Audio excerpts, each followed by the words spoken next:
আসসালামু আলাইকুম ভিউয়ার্স, কেমন আছেন সবাই? আশা করি সবাই খুব ভালো আছেন। বরাবরের মতো আমি মোহাম্মদ অবি আপনাদের সামনে নতুন একটা ট্রিক্স নিয়ে হাজির হলাম। আজকের ট্রিক্সটি হলো ইমোর সংক্রান্ত বিষয় নিয়ে। যাদের ইমো নাই তারা অবশ্যই গুগল প্লে স্টোর থেকে ডাউনলোড করে নেবেন, যাদের আছে। তো আমার আছে ফোনে, তো আমি ইমোতে টাচ করে দিলাম। টাচ করে দেওয়ার পর আমরা এখান থেকে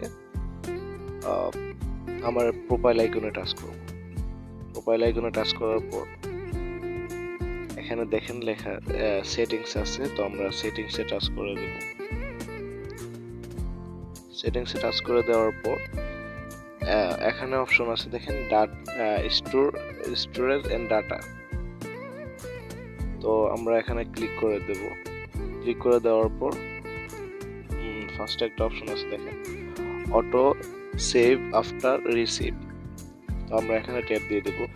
আমার দুটোটা সিলেক্ট করা আছে, অনেকের গুলা সিলেক্ট করা থাকে না। সো এটা সিলেক্ট করে দিলে কি হয় যে কেউ যদি কোনো ভিডিও দেয় বা ফটো দেয়, তাহলে দেখা গেছে যে এটা অটোমেটিক ডাউনলোড হয়ে যায়, নিজের ফোনে চলে আসে আর কি, এটা এনাবেল করা থাকলে। আর যদি কেউ এটা নিয়ে প্রবলেম ফেস করেন তাহলে আপনারা এটা আনসিলেক্ট করে দিতে পারেন। আনসিলেক্ট করে দিলে আর এটা অটোমেটিক ডাউনলোড হবে না। সো আমারটা অটোমেটিক ডাউনলোড হোক, আমি এটা চাই, সেজন্য আমি সিলেক্ট করে দিলাম। এখান থেকে বের হয়ে আসলাম। তারপর 2 নাম্বার সেটিংস হচ্ছে ফটো আপলোড কোয়ালিটি। দেখেন এখানে অপশন আছে ফটো আপলোড কোয়ালিটি। তো আমরা এখানে ট্যাপ দিয়ে দেব। এখানে দেখেন আমাদেরটা সিলেক্ট করা আছে অটো। তাহলে অটোতে দেওয়া থাকলে কি হয় যে কাউকে যদি আমরা কোনো ভিডিও দেই বা ফটোজ দেই, তাহলে দেখা গেছে যে এটা ফেটে যায় বা গোলাটে হয়ে যায়। তো আমরা যদি এখান থেকে হাই কোয়ালিটি দিয়ে রাখি, তাহলে দেখা গেছে যে এটা ফাটবেও না বা গোলাটেও হবে না। তো সেই জন্য আমরা হাই কোয়ালিটি দিয়ে রাখলাম।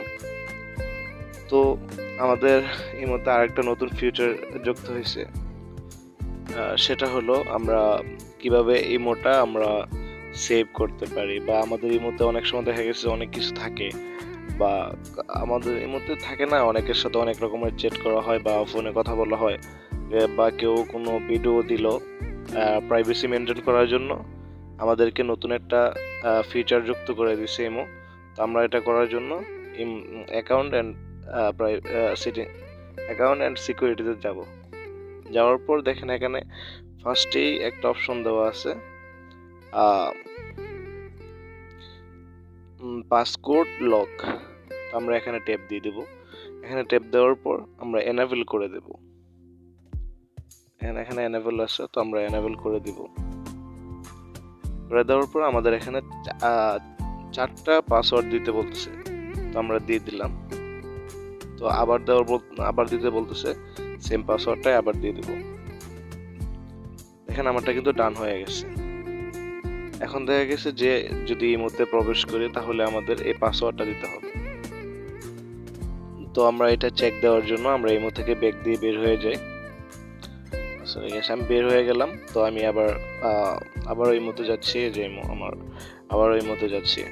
তো এই মতে আসলাম, আসার পরে দেখেন আমারটা কিন্তু লক চাইতেছে। তো আমি যেটা লক দিছি ওইটা আমি দিয়ে দিলাম। দেখেন এই যে অটোমেটিক কিন্তু লকটা ছুটে গেল, আনলক হয়ে গেল। সো আপনারা খুব সহজে আপনারা লক দিতে পারেন, যে এক্সট্রা কোনো অ্যাপস লাগে নাই। আপনারা ইমো থেকেই আপনি কি বলে লক দিতে পারবেন। তো আশা করি সবাই বুঝতে পারছেন। ভিডিও দেখে যদি একটু উপকার হয় তাহলে আমাদের চ্যানেলটাকে সাবস্ক্রাইব করে দেবেন। যারা ফেসবুক পেজ থেকে দেখতেছেন তারা অবশ্যই ফেসবুক পেজটাকে ফলো করে দেবেন।